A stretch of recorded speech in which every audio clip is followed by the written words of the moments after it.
Hey everyone, it's Ashley, and today I'm finally bringing you my May wrap-up. I realize that it's extremely late, shocking, but I have been super busy and it's been really hard for me to find time to film and or a location to film. Clearly you can see that I am not in my normal location. My house is being renovated, and on that note, the room that I am currently filming this in doesn't have a door and there are people home. So if you hear things, I'm totally sorry, but I wanted to finally film this for you guys and like edit it and upload it because it's just so late. So I'm really sorry, but this is kind of how it has to work right now. That being said, you're probably going to be seeing videos in random locations for the next little while. Don't worry, you will eventually get my bookshelves back, at least in some videos, but as of right now, they're kind of scattered all over my house and I can't really film in front of them unless you feel like hearing all the televisions and or people in my house that are not me. So anyways, let's move on to my May wrap-up. Okay, so the first book that I read in the month of May was Unspoken by Sarah Brennan. If you follow me on anywhere, YouTube, Twitter, Tumblr, anything, you know how obsessed I am with this book. I absolutely adored this book. I, however, did not read this particular copy. I have a paperback copy with like a cover that I hate. And Nicole from Nicole PJ, whose channel I will leave down below because she's super awesome, sent me this, and it's kind of a funny story. She was the first viewer to ever recognize me like out in public, and then this is the first book that any viewer has ever sent me. So Nicole was kind of like the first of all of my YouTube-ish viewery things, and yeah, she's great, and this cover is wonderful. It's so wonderful. So this cover is just so much better. It looks like a fairy tale, and if you've read this book, you know that this is actually a scene from the book. And Jared is just on the back, just broody and chillin', and it's just, it's so beautiful. So for those of you who don't know what this is about, even though I feel like I've explained it a trillion times, it's kind of like a cute gothic fairy tale-esque novel. Gothic is kind of the best way that I can think to describe it, but it's about a girl named Cammie who wants to be a journalist when she grows up. So she's very curious and always trying to figure things out, and she thinks that her town is holding a secret, and she thinks that the secret is connected to the Lindburns. The Lindburns are a family that founded her town, Sorry in the Vale, and they are no longer in her town. Their manor still sits in the middle of the town, but they haven't lived in the town for over 17 years, I think. And at the beginning of the book, the Lindburns move home. The catch is, Cammie's entire life she has had an imaginary friend.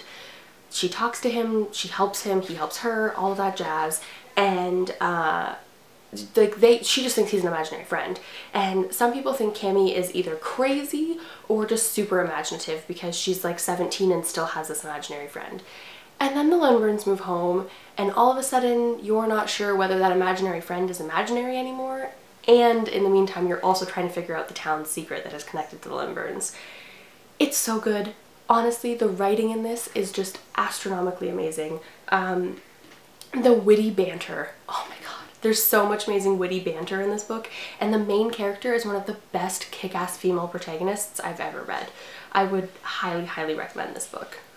And then I picked up Untold. I haven't hauled this yet because I haven't done my May book haul yet, and it's June. I actually didn't buy that many books in May, so maybe I'll just mix the book hauls together. But yes, and then I picked up Untold, which is the sequel to Unspoken, and these are the new covers. This cover actually isn't as bad as the first cover, but this book was a 5 out of 5. It just continues the story from the first book. It's so good. The banter is still there, the plotline's still there. All the characters develop even more in this book. It's so good. I can't really describe it because it's a sequel, but I absolutely loved it. 5 out of 5, and if I don't get Unmade in the near future, I might die. I need it so bad. Random House, please, I will honestly be your best friend for the rest of life if you just send me a copy of Unmade. Just please, pretty please. Also, if you have already read Unspoken, or if you are going to read it in the future, there's a live show, and I will leave the link to the live show down below. It already happened, and it was me, Reagan, Fran, and Marlene from Marlene Elena, and I will leave all of their channels linked down below as well. But we did a live show about Unspoken, and we also did a read-along for Unspoken. The hashtag was Read Unspoken, so you can look at all of those tweets on Twitter, and if you decide to read the sequel, Untold, this one, you can use the hashtag #ReadUntold and I will still follow those tweets and try to comment on everything. But yeah, if you tweet at me about either of these books, I promise you I will answer you and like fangirl with you about these books. And then I read We Were Liars by E. Lockhart. I read this book in a day, cover to cover. I tabbed it so much and then I ran out of tabs and had to like use pieces of paper. I pretty much tabbed every page. This book was amazing. How do I describe this book to you? The writing in this book is some of the best writing I have ever read in my entire reading career. It was so amazing. It deals with PTSD and just like figuring yourself out. And you know, there's also some flying pigs and like a bard that doesn't know how to be funny and I don't know, lots of really ridiculous things. Water that lights you on fire and like just, I don't know, lots of, it's just ridiculous. You need to read it. And then after I finished We Were Liars, I actually read a novella which is called The Night After I Lost You, I think that's what it's called. It is a short novella for the Lindburn Legacy, which is Unspoken and Untold. This series is called The Lindburn Legacy, and it is a short story from Ash's perspective after the first book, I think. Yes, after the first book. I haven't read the other two novellas because I'm trying to save them to kind of like get me through until I get Unmade, because I just, you know, the chances are I'm gonna have to wait till September. So I haven't read those two novellas yet, but I don't know how long I'm gonna be able to hold off reading them because my love for Jared is just so high.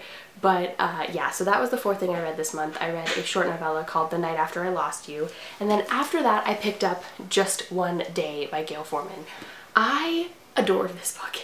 It was so amazing. It was just a self-discovery book about figuring out who you are and what you want and how to go and get it.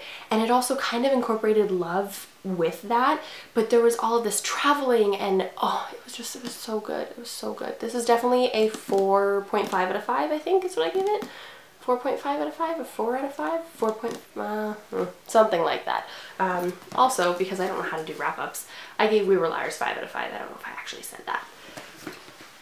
So yes, this book is about a girl named Allison who goes to Paris, or Europe rather. She goes to Europe on a school trip with her best friend, and she meets this guy who says, let's go to Paris for a day. And she is the kind of person who never does that. She always does what is planned, and she decides to be a new person and she goes to Paris.